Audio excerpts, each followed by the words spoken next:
133편입니다. 오늘은 참 교회와 성도라는 주제로 나누도록 하겠습니다.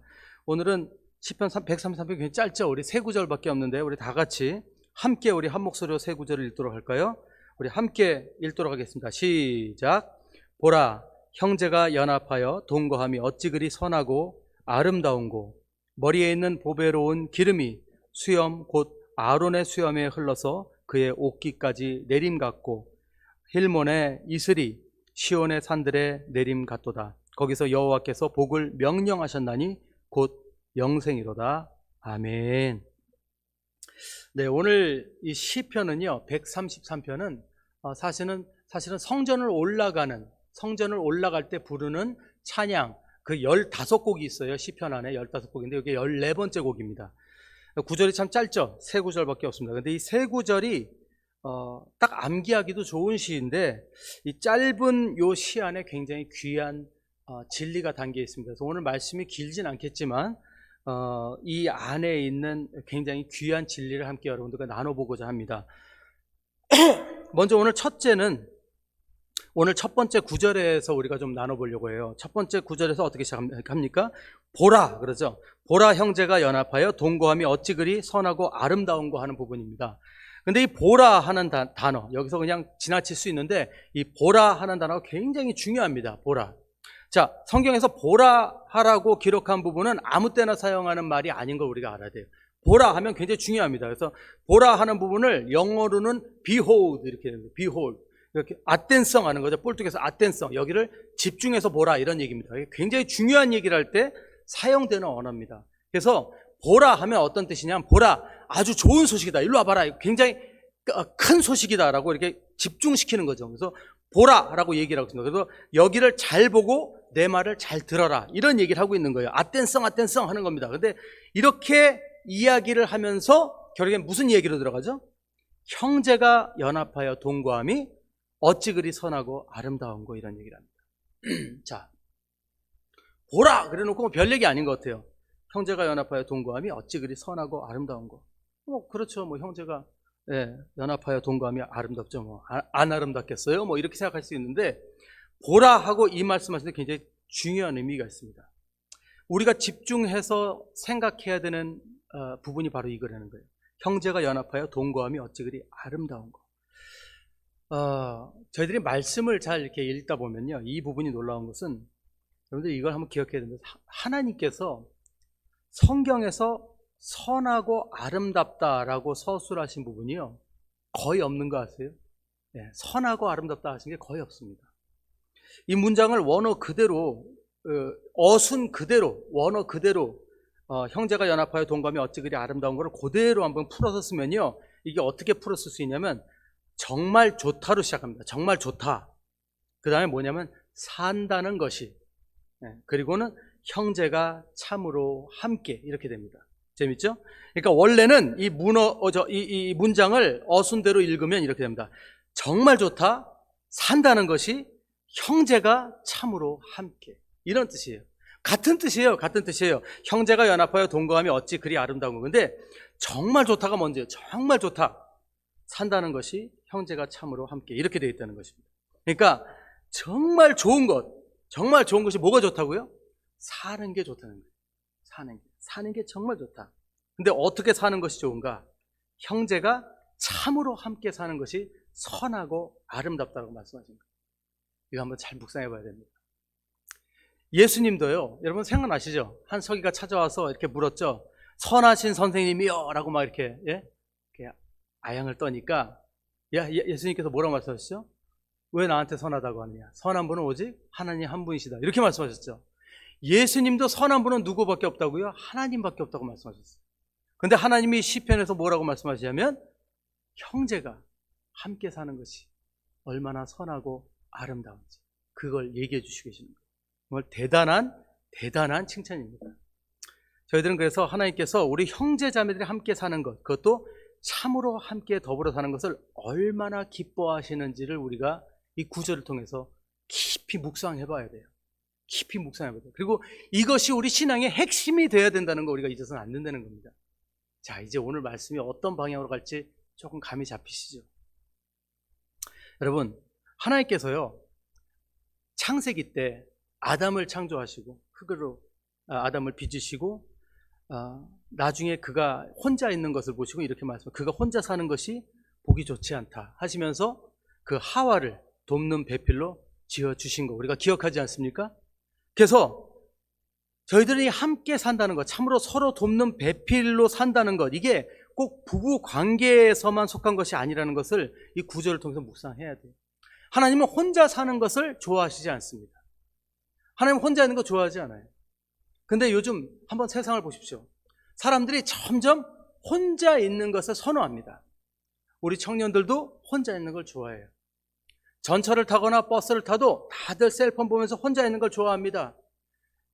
가능하면 돈 터치예요. 예, 노 코멘트예요. 내 방에 들어가서 컴퓨터 켜고 인터넷하고 나 혼자의 시간을 보내는 게 너무 좋아요. TV 보고 드라마 보고 부부도 따로 놀아요. 요즘에 세상이 좋아져서 TV도 방마다 따로 하나 있으니까 각자 보고 싶은 거 봐요. 한 사람은 이쪽에서 뭐 보고 한 사람은 네트플릭스에서 뭐 보고 다 따로 놀아요. 대화가 없어요. 밥 먹으면서도 핸드폰 보지. 혼자 살도록 세상은 점점 더 발전하고 있습니다. 혼자 살아도 심심하지 않은 세상이 점점 더 만들어져 가고 있어요. 그게 요즘 세상이에요. 근데 하나님은 혼자 사는 것을 좋아하지 않습니다. 우리가 혼자 있는 것을 좋아하지 않습니다. 하나님은 서로 마음을 나누고 서로 돕고 서로 들어주고 서로 이야기 나누는 것, 그 안에서 서로의 마음을 알아가고 공감하고 서로 함께 하나가 되는 것을 선하고 아름답다고 한다는 것이죠. 이런 하나님의 마음을 한번 생각해 봐야 됩니다. 우리가 신앙 가운데 서로 도우며 살아가는 것을 하나님이 얼마나 기뻐하시는지 우리는 기억해야 된다는 것이죠. 이런 하나님의 마음을 묵상할 때 저는 요즘 교회들을 바라보면서 참 위험한 교회들이 지금 점점 많아지고 있지 않은가 그런 생각을 해봅니다. 그리고 또 이런 부분에서 많이 착각하고 혼동하는 교회들이 많아지는 것 같아요. 목회자들도 마찬가지입니다. 죄송하지만 저도 그렇고요. 사역자들이나 교인들도 마찬가지입니다. 우리는요, 굉장히 문화의 흐름에 민감한 사람들입니다. 특히 한국 사람들은 더 그렇죠? 우리 한국인들은 한번 누가 유행하는 것을 입으면은 다 똑같이 입는다고 그러잖아요. 그래서 한번 어떤 미국에 있는 강사님이 한국에 공항에 딱 도착하셨는데 그때 겨울이었대요. 근데 겨울에 비행기에서 딱 내리니까 그 인천 공항에 전부 펭귄들이 쫙 있는 줄 알았대요. 왜냐면 전부 검은 패딩을 똑같이들 입어서. 한국 사람들은 한번 뭐 똑같이 입으면 다 똑같이 입잖아요. 그래서 참 재밌었다고 그러더라고요. 우리는 문화에 굉장히 민감합니다. 근데 그런 문화들이요, 이 교회에 들어와요. 물론 우리가 문화에 이제 잘 적응해서 우리가 복음을 전하는데 잘 사용해야 되겠지만 우리가 때로는 이 잘못된 문화들을 교회 안에 들어와서 심어서는 안 된다는 것이죠. 자, 우리가 예를 들어서 하나 실제로 일어날 수 있는 사건을 한번 설명을 제가 해드릴게요. 자, 이건 하나의 예입니다. 아직 일어나진 않았어요. 근데 이런 일이 일어날 수 있다는 걸, 저는 이제 교육을 맡은 사람이기 때문에 다른 교회에서도 제가 여러분들이 좀 이렇게 여러 가지 예를 좀 드리는 거예요. 조금 복잡한 예일 수도 있어요. 근데 한번 잘 들어보세요. 자, 한 교회입니다.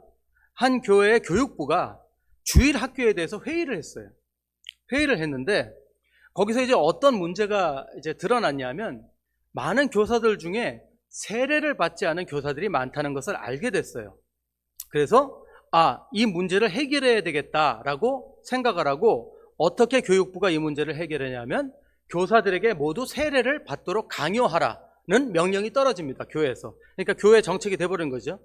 자, 이건 굉장히 좋은 의도로 시작한 좋은 취지였다는 것을 우리가 먼저 기억해야 돼요. 왜? 첫째 좋은 것은 교사들이 세례를 받기 위해서는 기본적으로 교육을 받게 되잖아요. 성경 침례 세례 교육을 받게 되죠. 그러면 교육을 받는 가운데 내가 믿는 믿음에 대한 구체적인 확신을 가질 수 있게 되죠. 이게 굉장히 좋은 겁니다. 그리고 두 번째는 이 기회를 통해서 더욱 결단하게 되겠죠. 내가 교사로서 어떻게 섬겨야 되겠다는. 그렇기 때문에 세례를 받는다는 조건을 전제로 교사가 된다는 건 이제 좋은 의지예요. 좋은 취지예요. 근데 교사들이 세례를 받게 됨으로써 이제 본인이 섬기는 성경에 대해서 확실한 이런 자부심을 가질 수 있고 좋긴 좋은데 문제가 없지 않아 있다는 게 뭐냐면 교사들 중에는 아직도 세례를 받는 것을 원치 않는 교사들이 있다는 것을 우리가 생각해야 돼요. 예, 그러니까 그들이 자신이 이렇게 믿음이 없어서 세례를 안 받는 건 아니죠. 왜냐하면 믿음과 구원과 세례는 다른 얘기인 거 아시죠? 예, 그거는 연결할 필요가 없죠. 근데 자신이 아직 준비가 되어 있지 않다고 생각하는 교사들도 있단 말이에요. 그래서 세례를 받는 것에 부담을 가지고 있는 분들이 있단 말입니다. 절대 믿음이 없어서 그런 건 아니죠. 자, 그래서 그분들이 대부분 세례에 대한 부담을 가지고 있는데, 이런 부담감도 좋은 것이에요. 왜냐하면 그들이 세례를 어떤 형식적인 예식으로 생각하지 않는다는 거죠. 정말 내가 결단하고 하나님 앞에 바로 서야겠다는 그런 생각이 있기 때문에 세례에 대해서 부담을 갖고 있는 거니까. 자, 그럼 이런 상황에서 어떻게 해야 될까요? 어떻게 해야 되겠냐? 결국 세례를 받지 않겠다고 하는 교사들은 결국엔 교사직을 내려놔야 되는 그런 상황이 되는 겁니다. 자, 그러다 보니까 또 문제가 생겨요. 뭐죠? 교사가 부족한 일이 생깁니다. 교회에서 이런 교사가 부족한 일이 생기니까 그 다음에 이제 어떻게 되죠? 이걸 원칙으로 세웠잖아요. 세례 받는 걸. 할 수 없죠. 어떻게 해야 돼요? 사역자들 통해서 교사들 따로 만나가지고 설득하는 거예요. 세례 받아라. 세례 받아라. 자, 여러분, 제가 이게 하나의 예를 들어서 여러분들 말씀드렸어요. 근데 이게 이제 교회들의 지금 현실적인 문제들 중에 하나예요. 네, 근데 여러분 지금 이 설교를 들으면서 어떤 생각을 하실지 모르겠는데, 제가 왜 이런 예를 들었는지 한번 생각해 봅시다. 자, 여러분들 어떻게 생각하십니까?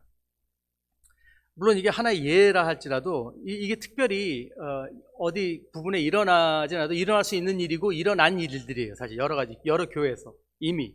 예. 근데 결국에는 어떻게 되냐면 결국에는 설득해서 교사들한테 억지로 세례받게 하는 경우가 더 많아요.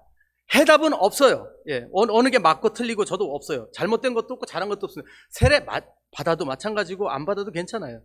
근데 우리가 여기서 하나 일어날 수 있는 걸 생각해야 됩니다. 우리 한국 분들은 대부분 이런 문제, 뭐가 문제야? 그럴 수도 있지라고 생각할 수 있어요. 근데 저는 이걸 문제를 삼아요. 왜? 여기에 또 하나의 문제가 생길 수 있고 뭐냐? 억지로 또 강요해서 교사들 세례 받음으로 해서 어떤 변화들이 일어나냐 하면 바로 교회에서 무엇을 우선권으로 두느냐에 대한 그 문제가 생깁니다. 윤리적인. 그러니까 신학적 윤리의 문제가 생기게 돼요. 잘 들어보세요. 자, 이 작은 사건으로 인해서 교회는요, 건강한 목적의 사역에서 잘못된 방향으로 향하는 그런 상황에 처할 수 있다는 것을 우리가 알아야 돼요. 자, 문제는 죄송합니다. 문제는 교회는 무엇을 중요시해야 되냐면 한 사람을 중요시해야 돼요. 한 영혼이 중요한 겁니다. 교회 사역의 목표 달성이 중요한 것이 아니에요. 물론 중요하죠. 하지만 그것보다 더 중요한 것은 한 사람의 영혼이고 한 사람의 바른 구원이에요. 이것을 위해서는 한 사람이 바른 결단을 해야 돼요. 자발적인. 하나님은 절대로 강요하지 않으시는 분이에요. 바로 이 문제가 여기서 나타날 수 있어요. 저는 우리들의 모든 섬김은 하나님 앞에 온전하고 진실되게 드려져야 한다고 생각합니다. 그게 바른 신앙이라고 맞아요. 절대 강요받아서는 안 돼요. 그래서 어떤 상황에서도 교회나 목회자 사역자들이 성도들을 강압적으로 혹은 인위적인 뭔지 아시죠? 이렇게 길을 막아서 이쪽으로 가게 해가지고 그걸 결정권을 하나밖에 안 주는 거, 그거는 인위적이죠. 예. 그런 방법으로 해서 결단하게 함은 절대로 건강하지 않다는 것입니다. 그걸 하나로 끝나지 않아요. 그러면서 점점 교회는 그런 방향의 정책을 자꾸 세우게 되고, 그리고 교회는 점점 더 인위적인 정책 속에서 시스템에서 교회가 성장할 수밖에 없다는 거죠. 그거는 사회에 있는 회사들과 다를 것이 없어요. 교회는 은혜로 가야 되고, 교회는 하나님께서 우리에게 주신 자발적인 그 자유의 선택권을 통해서 내가 헌신해야 되는 거예요. 근데 교회에서 그 선택권을 성도들에게 주지 못하면 그럼 더 이상 그 교회는 건강한 교회로 서 있을 수 없다는 걸 제가 말씀드리는 겁니다. 많은 한국 분들이 이걸 이해하는 걸 힘들어해요. 아니 그래도 교회가 그래야 일이 되지 않겠어요? 안 돼도 괜찮아요. 성도가 5명이라도 상관없어요. 10명밖에 없어도 상관없어요. 그렇게 해서 시작해야 되고, 그렇게 해서 천천히 성장해야 되는 게 진정한 교회고 진정한 하나님의 공동체입니다. 하나님이 주신 자유를 누릴 수 있는 것이 교회라야 돼요. 어떤 분위기를 만들어서 강압적인 인위적인 일들이 일어나서는 안 되는 것이죠. 저는 예배를 사랑합니다. 하지만 그럼에도 싫어하는 찬양 집회가 있어요. 목사님이 싫어하는 찬양 집회가 있다고요? 당연히 있습니다. 어떤 건지 아세요? 어느 찬양 집회 갔는데 찬양 집회 인도자나 그 분위기가 막 사람들의 감정을 억지로 막 만지려고 분위기를 조성하는 그런 찬양 집회다. 그거 너무 싫어합니다. 그러니까 찬양 집회가 막 음악을 막 이상한 음악을 막 사람들 막 다 울게 만들고 막 불을 막 다 꺼놓고 막 그냥 분위기 요상하게 만들고 막 무슨 뉴에이지 음악 같은 거 틀면서 막 사람들 막 그냥 그런 거 너무 싫어해요. 우리는 의식을 가지고 하나님 찬양해야 돼요. 내가 기쁨을 가지고 찬양해야 돼요. 내가 하나님 앞에 감사함을 가지고 찬양해야 돼요. 내가 내 마음의 감정이 약해져서 만져져서 찬양하는 거, 그거는 찬양이 아니에요. 그건 취하는 거예요. 성령에 취하는 게 아니에요. 나에게 취하는 거예요.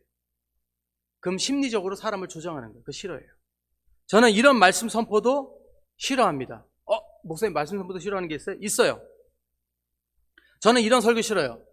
코칭 설교 싫어요. 코칭 설교 나중에 설명드릴게요. 코칭 설교 뭐냐면 예수님의 복음보다는 사람의 마음을 만지는 강의 같은 설교, 그런 거 싫어요. 설교의 중심은 예수 그리스도입니다. 예수 그리스도를 전하지 않은 설교는 설교가 아니에요. 인생 이야기, 도덕 이야기, 윤리 이야기, 감정 터치하는 감동 이야기 잔뜩 해가지고 사람들 자기 연민에 빠지게 하고 자기 감정에 취하게 하고 결국에 눈물 흘리고 기도 끝나고 나가면 내가 왜 울었는지 기억이 잘 안 나. 남았는데 하나님이 남지 않아 있어. 그러니까 예배 드리고 나서 나가면 눈물 싹 닦고 오늘 은혜 많이 받았어 이러고 착각하는 겁니다. 그런 삶에는 열매가 없어요. 그런 찬양엔 열매가 없어요. 그런 경배엔 열매 없어요. 그런 설교엔 열매 없습니다. 왜냐하면 진실한 결단을 한 게 아니에요. 내가 내 안에서 하나님 때문에 하나님께 감사해서 내가 정말 그 기쁨으로 내가 그 감사로 내가 하나님 앞에 예배드린 게 아니고 그 순간에 사역자가 나를 감정을 만져서 눈물을 흘린 거기 때문에 그거는 하나님 앞에 진실한 예배가 아니에요. 거기는 변화가 없어요. 우리 교회 성김들이 지금 그렇게 돼가고 있어요. 우리 교회 헌신이 그렇게 돼가고 있어요. 선교여행이 있다면 분위기를 막 조성을 해요. 안 가는 사람은 죄인 취급을 해요. 헌금 무슨 해야 될 때는 막 헌금해야 된다고는 분위기를 쌓아요. 헌금 못하는 사람은 먼저 죄인처럼 만들어요. 그건 아니에요. 그러면 안 돼요. 선교 여행 준비했는데 2사람 간다고 그러면 그 2사람 붙잡고 우린 훈련시켜야 돼요. 그 2사람이 하나님의 놀라운 역사를 일으킬 겁니다. 사람들 억지로 끌어당기지 마세요. 진정으로 가고 싶은 사람들이 가는 게 선교고 진정으로 참여하고 싶은 사람들이 다 가야 돼요. 주일학교 섬길 사람 없으면 걱정하지 마세요. 못하면 목사 가면 되지. 하나님이 그거 하나 책임 못 져주시겠어요? 책임져 주세요. 그러나 천천히 한 걸음 한 걸음 따라가는 게 예수 그리스도를 따라가는 삶입니다. 인위적으로 하면 그거는 회사죠. 내가 억지로 힘을 써서 머리를 써서 잔머리 굴려서 교회가 부흥하면 그거는 하나님의 교회 아니에요. 사람의 교회예요. 이런 각도로 볼 때 우리 교회 아까 그 교사 세례에 대한 사건도 이런 맥락에서 우리가 봐야 된다는 것이죠. 작은 차이입니다. 별거 아니에요. 근데 이미 선택권을 하나밖에 주지 않으면 그 교회는 잘못 가고 있다는 걸 알아야 됩니다. 우리 교회는요, 모든 성도들이 정직한 고백을 할 수 있도록, 정직한 결단을 할 수 있도록, 정직한 신앙으로 이끌어 줄 수 있도록 도와야 됩니다. 그게 교회입니다. 눈에 보이지 않게 교회는요, 이런 상황들을 통해서 자꾸 방향성이 사람이 아닌 사역에 집중되어 가는 경우들이 많아요. 모든 게 결과에 있어요. 결과. 사람들이 진정으로 구원을 받았나? 사실 죄송한 얘기지만 많은 교회들이 별로 관심이 없어요. 저 성도님이 구원을 받았을까? 이 성도님이 구원을 받았을까? 별로 관심 없어요. 저분이 집사직이 됐는데 삶이 이상한 것 같은데 괜찮아. 우리 교회 집사 몇 명은 있어야 돼. 그러니까 임명해버려요. 그러니까 너무 많아요. 저분은 장로님의 자격이 없으신 것 같은데 우리 교회 장로님이 몇 분 필요하니까 임명해버려요. 그런 일들 너무 많아요. 정말 진정한 변화보다는 성공 신화를 원하고 있는 거예요, 교회들이.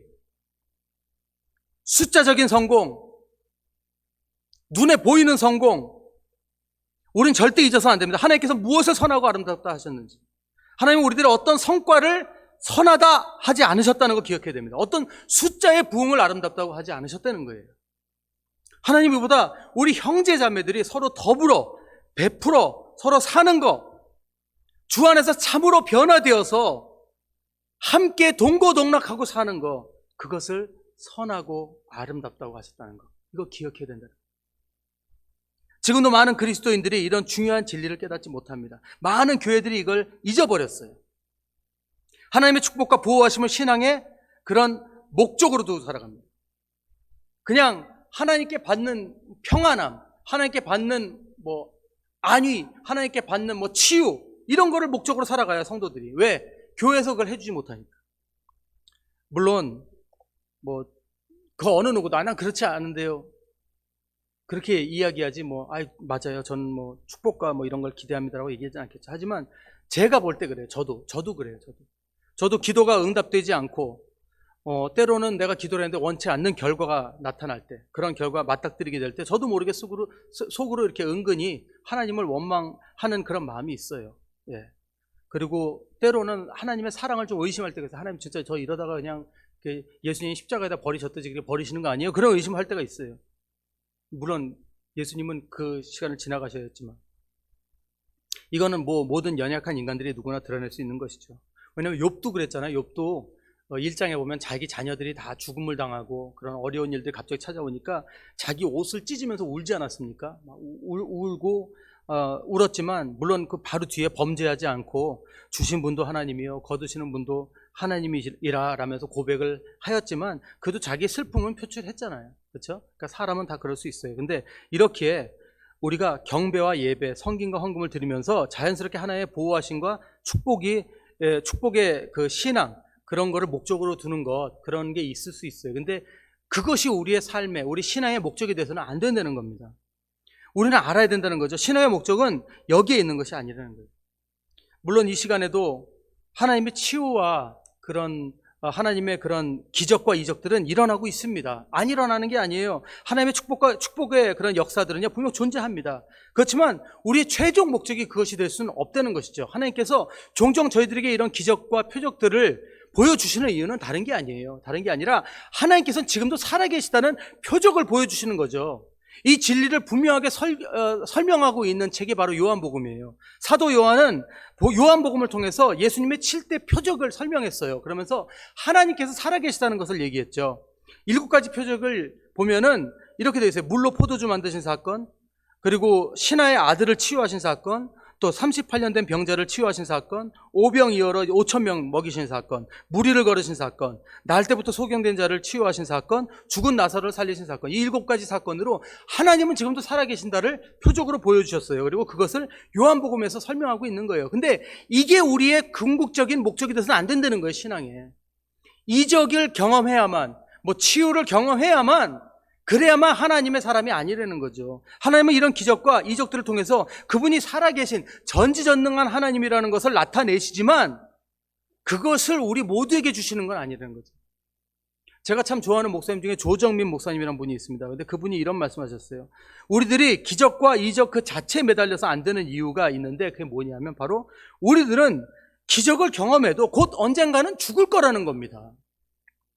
우리가 기적을 체험해서 지금 산다 해도 결국 우리는 죽음 앞에 놓이는 존재들이라는 거예요. 살아도 또 죽을 수밖에 없는 존재들이기 때문에, 또 낫는다 하더라도 아플 수밖에 없는 것이 인생이기 때문에 우리는 그것이 궁극적인 목적이 되는 것은 의미가 없다는 거죠. 신앙에 그게 목적이 된다는 것. 그렇지 않습니까? 그러면서 이렇게 말씀하십니다. 여러분, 우리가 부부관계를 하지 않습니까? 부부가 있는데 부부관계에서도 제일 어리석은 것이 선물을 바라는 것이라는 겁니다. 그렇죠? 남편한테, 부인한테 선물을 바라는 것, 그것처럼 어리석은 게 어딨냐는 거예요. 진짜 부부라면, 그 관계가 건강하다면 서로를 바라는 것이 건강한 부부라는 거예요. 그렇지 않습니까? 가장 중요한 건 서로라는 거죠. 아이들이 아버지가 저녁에 집에 퇴근할 때, 애들 때는 철이 없으니까 뭘 기다려요? 아버지가 먹을 거 사가지고 오는 거, 초콜릿 사가지고 오는 거, 간식 사가지고 선물 사가지고 오는 거 기다리죠. 아버지보다 더 중요한 게 간식이에요. 그렇지만 나이가 들고 철이 들면서 나중에는 아버지가 선물 들고 오는 것보다 아버지께서 일이 끝나시고 무사히 건강히 귀가하시는 게 더 큰 관점이 된다는 것. 그것이 성숙한 사람들 아니겠습니까? 우리들도 그렇다는 거예요. 우리 신앙인들도. 신앙 처음에 초창기에는 이렇게 어린아이인 기도들을 할 수 있다는 겁니다. 아버지 이것 주세요, 저것 주세요 할 수 있다는 거예요. 근데 날마다 기도하는 가운데 나중에 기도가 어떻게 변하죠? 아버지 사랑합니다. 아버지 감사합니다. 아버지 너무 기쁩니다. 이런 기도가 된다는 거예요. 우리는 자연스럽게 철이 들어야 된다는 것이죠.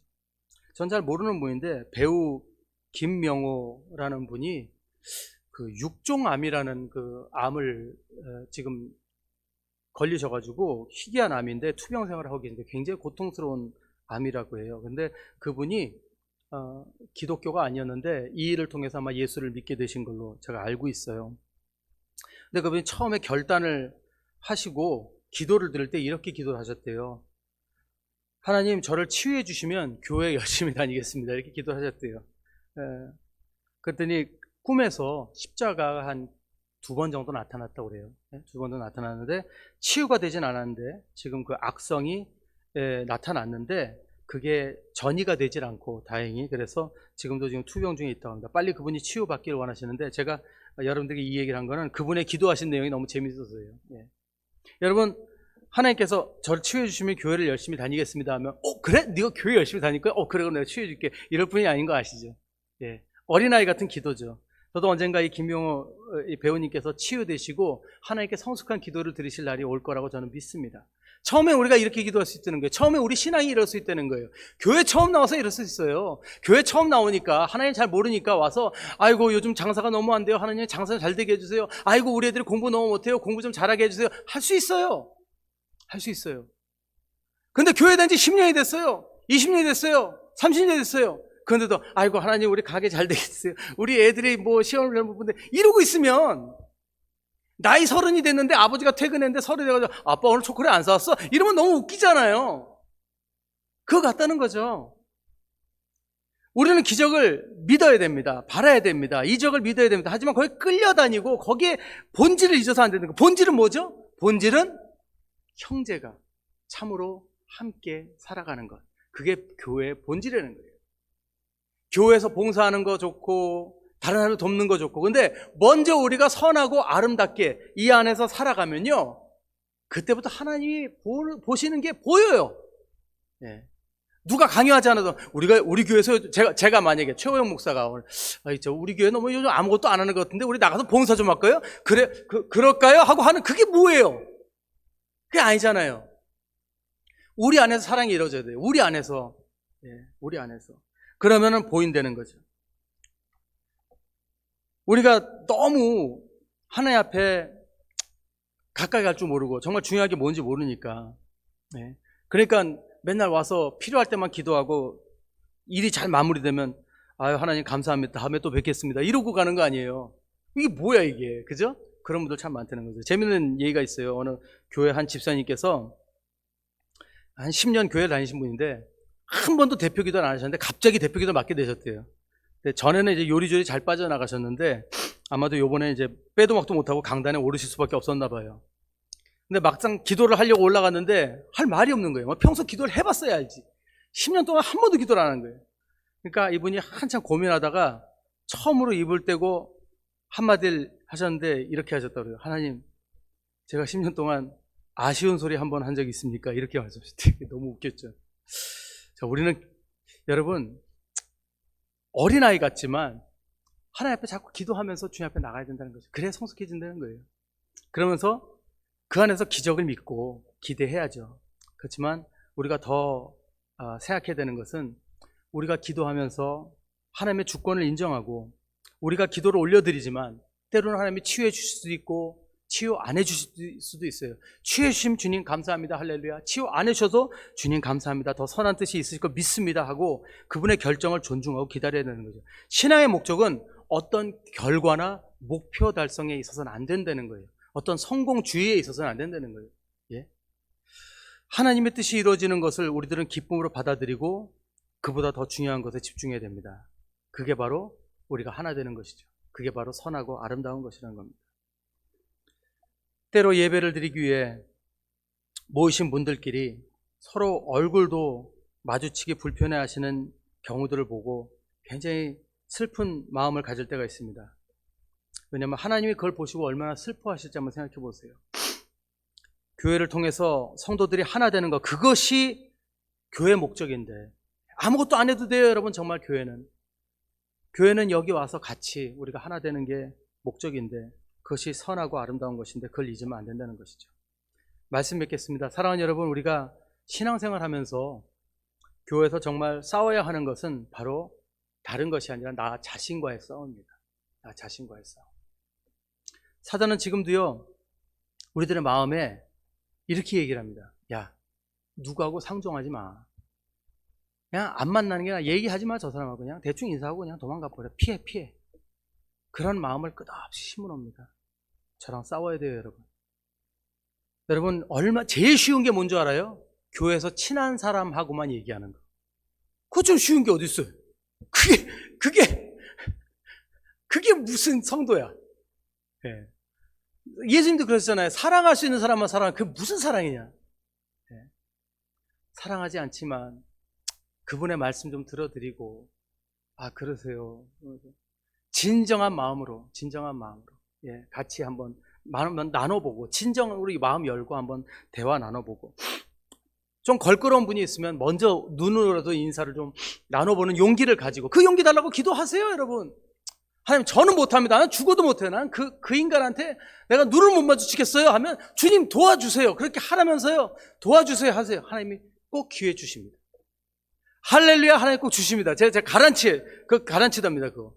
여러분, 아픈 사람 위해서만 기도하지 마세요. 예? 여러분도 혹시 마음 상한 분들이 있고, 걸끄러운 관계 있고, 그러면 기도하세요. 하나님, 나 정말 이런 기도하기 싫은데, 하나님이 하라니까 한번 순종해 볼게요. 기회 주세요. 눈물 흘리면서 기도해 보세요. 하나님이 꼭 회복시켜 주십니다. 할렐루야. 그것을 하나님이 제일 기뻐하신다는 것, 여러분, 그거 기억해야 됩니다. 그러면 우리 성공한 거예요. 그러면 우리 교회 성공한 거예요. 예. 우리 교회 성공은, 예, 화목한 거. 서먹서먹한 거, 화목한 거. 그러면 그게 우리 교회 성공의 길인 걸 잊지 마셔야 됩니다. 모든 부모가요, 형제 자매들이 화목하면 행복해 하십니다. 저희 어머니 아버지가 우리 두 형제 참 못났어요. 자식이라고 둘을 잘 키워주셨는데 둘 다 돈을 못 벌어갖고 아버지 어머니 잘 이렇게 모시지 못해요. 근데 그래도 우리 아버지 어머니가 우리 두 못난 형제를 보시면서 행복해 하시는 게 있어요. 이게 뭐냐면 둘이서 안 싸워. 예. 형하고 저하고 잘 지내요. 예. 농담도 잘하고 사이좋게 지내요. 그것만으로도 우리 아버지 어머니는 참 행복해 하세요. 예. 부모님이 그것만큼 기뻐하시는 게 없는 것 같아요. 그리고 또 그것처럼 슬픈 게 없는 것 같아요. 자식들이 싸우는 거, 그죠? 예. 그거 참 슬퍼요. 여러분, 우리 하나의 마음을 조금만 우리가 이해하고 우리 교회 안에서 서로 아름답게 지내는, 그것을 우리 목적으로 두고 우리 교회를 잘 이끌어 나갔으면 좋겠습니다.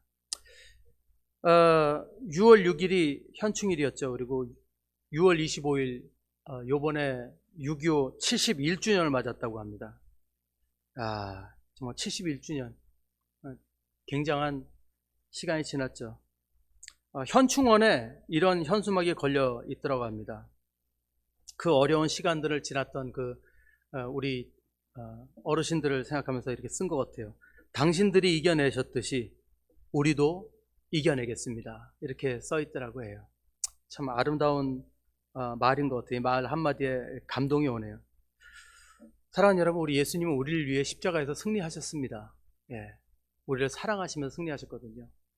우리도 예수님이 십자가에서 승리하셨던 것처럼 우리도 꼭 승리하겠습니다. 그런 고백을 할 수 있는 우리 모든 성도인들이 되었으면 좋겠습니다. 그래서 다른 것, 거룩한 것, 대단한 것 우리가 따질 것이 아니라 우리 나와의 싸움, 우리 교인들과의 관계, 주님 안에서 화목한 그런 교회가 이루어지기 위해서 우리 날마다 우리 마음을 내려놓고 주님 앞에 기도드리고 순종해 나가는 우리가 되어서 신앙 가운데 승리하시는 저와 여러분들 되시고 선하고 아름다운 모습으로 주님께 영광 올려드리시는 우리 모두가 되실 줄 믿습니다. 우리 함께 잠시 기도하는 시간 가질까요? 이 시간 기도하실 때 여러분, 이 시간에 우리 삶을 돌아보고 우리 안에 어려운 관계 가운데 있는 분들, 가깝지만 멀리 계신 분들을 생각하며 함께 기도하겠습니다. 그리고 이렇게 기도하세요. 주님, 교회 참 역할을 하고 싶습니다. 하나님이 그렇게 우리가 참으로 같이 살아가는 걸 기뻐하신다고 하는데 그 소원 이루어드리기를 소원합니다. 아버지, 내려놓습니다. 저의 닫혀있는 마음, 제가 열지 못하는 그런 관계의 문들, 또 내가 친한 사람들하고만 가까워지려는 그런 욕심 다 내려놓게 하시고 주님 앞에 화목하고 아름다운 교회를 이루는 그런 헌신을 결단하기를 소원합니다. 주님 함께 해주십시오라고 함께 이 시간 조용히 1분만 기도하겠습니다. 기도드리겠습니다. 아버지 감사합니다. 아버지 우리 교회를 이렇게 아름답게 아버지 지켜주셔서 우리 성도들이 하나 되어서 또 기도하게 하시고 서로를 생각하며 마음을 내려놓게 하심을 감사드립니다. 아버지 가장 가까이 있고 가장 먼 것이 바로 관계인 것 같습니다. 때로는 아버지 나의 욕심 때문에, 때로는 나의 이기심 때문에 놓지 못하는 것들이 너무 많습니다. 주님 고백합니다. 저의 죄악을 주님이 기뻐하신다는데 아버지 제가 할 수 없지만 내려놓게 도와주십시오. 주님 다시 한번 주님 앞에 저의 닫혀있는 마음을 내려놓고 하나님 앞에 순종하며 나갈 수 있도록, 그리하여 우리 교회가 그 무엇보다도 화목함으로 선하고 아름다움을 자랑하는 교회가 되게 하여 주시옵소서. 그 아름다움으로 주님이 기뻐하시는 교회가 되게 하여 주시옵소서. 우리 성도님들 한 분 한 분 안에 있는 모든 그런 마음의 문을 닫게 하는 사단의 생각들은 예수 그리스도로 명하노니 물러갈지어다. 깨끗함 얻을지어다. 주여 함께 해주심 믿사오며 감사드리며 모든 말씀 주 예수 귀하신 이름으로 기도드립니다. 아멘. 이 시간 우리 함께 마지막으로 복음성가 우리를 사용하소서 우리 찬양 드리시고 축도하시고 마치겠습니다.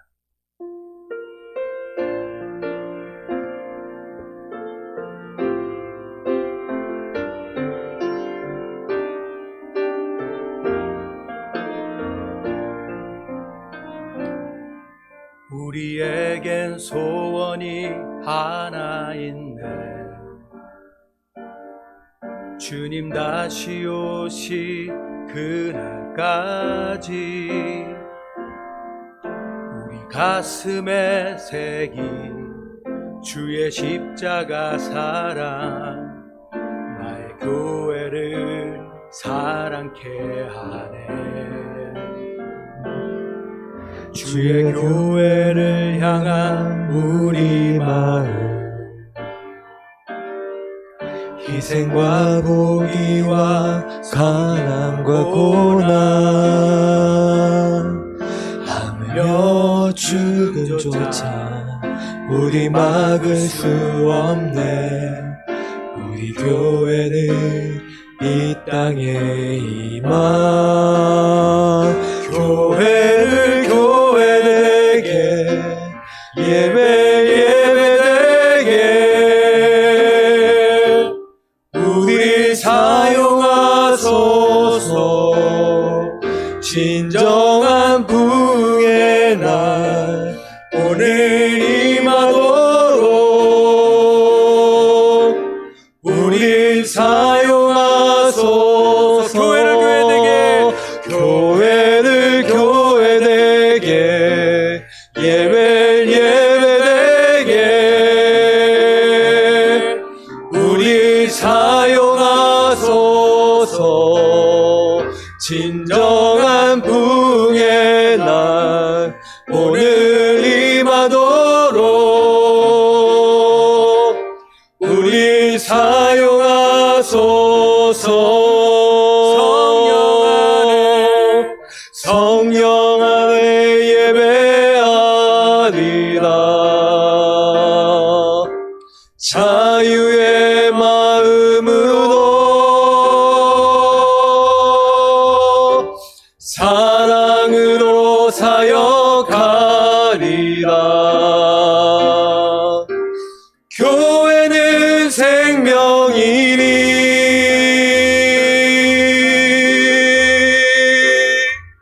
교회를 교회되게 예배되게 우리 사용하소서. 진정한 부흥의 날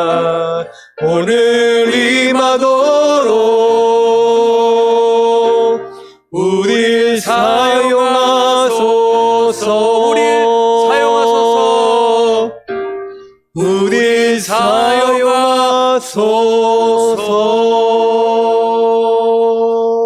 아멘. 이제는 우리 주 예수 그리스도의 한량없는 은혜와 하나님 아버지의 놀라우신 사랑하심과 성령님의 감화감동하심과 역사하심이 날마다 주님 말씀에 순종하여 우리의 마음 문을 열고 형제들과 아름답게 살아나고자 매일매일 무릎 꿇는 우리 모든 봉익지로 교회 위에 성도님들 위에 삶터 위에 지금부터 영원토록 함께 있을지어다. 아멘.